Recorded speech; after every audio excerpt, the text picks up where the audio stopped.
The latest WikiLeaks document dump has turned the U.S. diplomatic community inside out, revealing Foreign Service statesmen to be gossips and possibly spies. State Department spokesman P.J. Crowley disputes that characterization. He argues, quote, "Our diplomats are just that, diplomats. They represent our country around the world and engage openly and transparently with representatives of foreign governments and civil society. Through this process, they collect information that shapes our policies and actions. This is what diplomats from our country and other countries have done for hundreds of years." Joining me now is Ambassador Zalmay Khalilzad, who was U.S. Ambassador to Afghanistan, Iraq, and Ambassador to the United Nations during the George W. Bush administration. Thank you for joining us tonight, Mr. Ambassador. According to the New York Times, roughly half a dozen of the cables from 2008 to 2009 detail the more aggressive intelligence collection requirements from Washington. They were signed by Secretaries of State Condoleezza Rice and Hillary Rodham Clinton. Those cables were to diplomatic posts, basically turning diplomats into intelligence gatherers. Did you get those cables while you were at the United Nations or in any other of your diplomatic posts? No, I did not.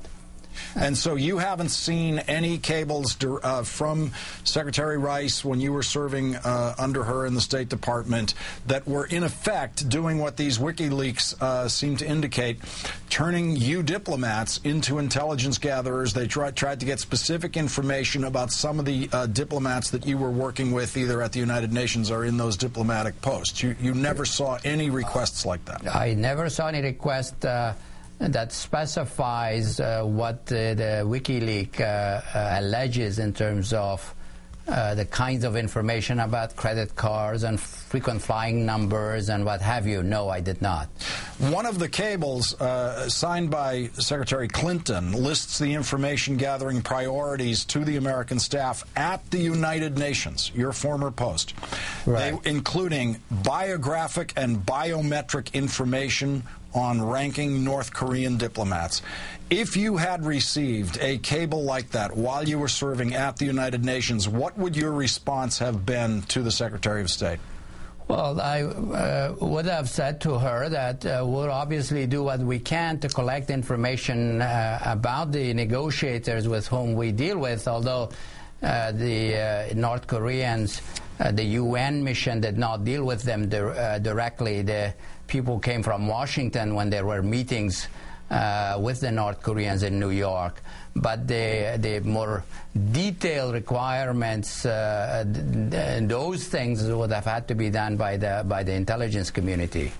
But doesn't this kind of information gathering, in fact, compromise the diplomatic mission at the United Nations? And isn't this a suspicion that you constantly have to fight in that mission at the United Nations, that you are there actually as much as spies as diplomats? Well, I mean, one thing we have to be clear on, that a lot of people who are diplomats from other countries are dual-hatted. Sometimes they carry out intelligence operations. And a lot of people assume about diplomats from other countries that they are probably collecting information and intelligence on the other side. That is a common perception and belief. But I think that we have a very competent and substantial intelligence community, and there are jobs that they do and there are jobs that the diplomats do, and I believe that those need to be kept separately when it is practical, obviously. Well, given what you call a common perception and belief that diplomatic posts have intelligence gatherers in them, spies, if you will, as well as diplomats, and sometimes those are the same people, sometimes there's an overlap. Is there anything terribly harmful that is actually revealed in these WikiLeaks if what it is revealing is what the diplomatic communities around the world think is going on in diplomatic posts already? Well, I think the most damaging part of, in my view, of the leak is first that we have to recognize that leaks have happened in the past, and they will happen again. Although in this case, the magnitude is quite large. But the damage can be in two areas. One, that it could make some of our allies and friends that we talk to more reluctant to speak frankly with us and may hold back, which will be negative. And second is that it will make our diplomats be more cautious to pull their punches, not to speak as forcefully, worrying that what they have said will be leaked and it could cause them problems. It seems that there's a basic mathematical stress here, which is to say the more things that we as a government are trying to keep secret, the more difficult it will be to keep those secrets. This leak is about 250,000 documents that are secret.